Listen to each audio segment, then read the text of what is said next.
২০০৮ সালের নির্বাচনে সাবেক প্রধানমন্ত্রী শেখ হাসিনার দাখিল করা সম্পদ বিবরণী যাচাই করা হলে তার মনোনয়ন বাতিল হতো বলে দাবি করেছেন দুদকের চেয়ারম্যান ডক্টর মোহাম্মদ আব্দুল মোমেন।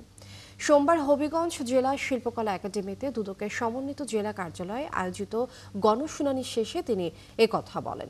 তিনি অভিযোগ করেন, নির্বাচনের আগে প্রার্থীরা সম্পদের হিসাব দিতে বাধ্য থাকলেও রাজনৈতিক নেতারা প্রায়ই আংশিক হিসাব জমা দেন এবং বাকি অংশ গোপন রাখেন। এই ধরনের তথ্য গোপন করার প্রবণতা রোধে সচেতনতা ও কঠোর নজরদারির উপর গুরুত্ব দেন তিনি। এমনকি তিনি উপদেষ্টা পরিষদের সদস্যদেরও সম্পদ বিবরণী দাখিলের আহ্বান জানান। গণশুনানিতে ৩৪টি সরকারি দপ্তরের বিরুদ্ধে ৮১টি অভিযোগ শুনে তাৎক্ষণিক ব্যাখ্যা নেন দুদক চেয়ারম্যান। সংশ্লিষ্ট দপ্তরের কর্মকর্তা কর্মচারীদের দ্রুত সমস্যাগুলো সমাধানের নির্দেশও দেন তিনি।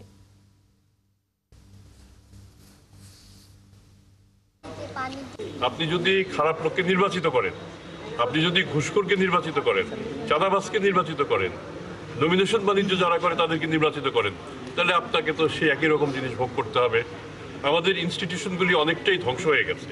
এই ধ্বংসপ্রাপ্ত ইনস্টিটিউশনগুলিকে রক্ষা করতে হবে। পলাতক প্রধানমন্ত্রী তিনি নিজেও তার সম্পত্তি একটা বিরাট রকম গোজামিল দিয়ে ২০০৮ সালে নির্বাচিত হয়েছেন।